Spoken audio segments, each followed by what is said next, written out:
எல்லாருமே வந்து பார்த்தீங்கன்னா, எப்ப பார்த்தாலும் காசு போயிட்டே இருக்கும். அப்புறம் ஒரு டைம்ல காசு வரும். அப்பா இந்த வாட்டி காசு வந்துச்சு. இந்த காச வச்சு இப்படி பண்ணலாம், அப்படி பண்ணலாம்னு நினைக்கும்போது, பைக்ல போயிட்டே இருப்போம். பைக் வந்து பாருங்க திடீர்னு பிரேக் டவுன் ஆயிடும். அந்த மாரி வந்து பார்த்தீங்கன்னா, நம்ம அம்மா வந்து வீடு கட்டிட்டு இருந்தாங்க.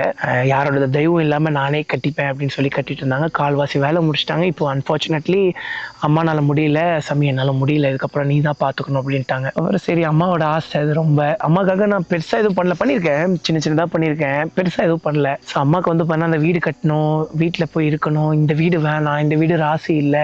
ஸோ நான் வந்து இந்த ராசி அது இது இதுன்னுலாம் பார்க்க மாட்டேன். கடவுள் நம்பிக்கை நெறைய இருக்கு. ஸோ எனக்கு இந்த வீடே சந்தோஷம். எனக்கு வந்து பெரிய வீடு, அந்த மாளிகையில இருக்கணும் அப்படின்னுங்கிற மாதிரிலாம் இல்லைங்க. நேச்சரோட நேச்சரா நம்மளோட வீட்ல எங்க தாத்தா, பாட்டி, எங்க அப்பா வாழ்ந்த வீடு. ஸோ அதனால இங்கேயே இருக்கணும்னு தான் நான் ஆசைப்படுறேன். பட் அம்மா வந்து பார்த்துட்டீங்கன்னா, இல்ல இந்த வீட்ட விட்டு போயே ஆகணும். வேற வீடு கட்டியிருக்கணும். அவங்க நினைக்கிறது தப்பு இல்லைங்க. மழை பெஞ்சதுன்னா சின்ன சின்ன தண்ணிலாம் உள்ள வருது.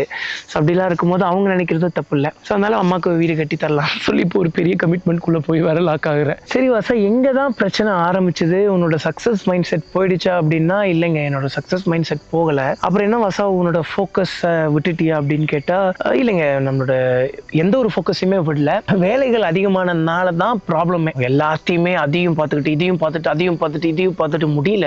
டயர்ட் ஆயிட்டேன். அப்புறம் வந்து சரியா எதையுமே பார்த்துக்க முடியாம போயிடுச்சு. ஆத்துல ஒரு கால், சேத்துல ஒரு கால்னு சொல்றத விட, நாய் எல்லா இடத்துலயும் போய் வாய் வைக்கும்ல, அது அப்படி சொல்லக்கூடாது. அந்த மாதிரி ஆகி போச்சு நிலைமை. Okay TTF. ஓகே. ஸோ இதுக்கப்புறம்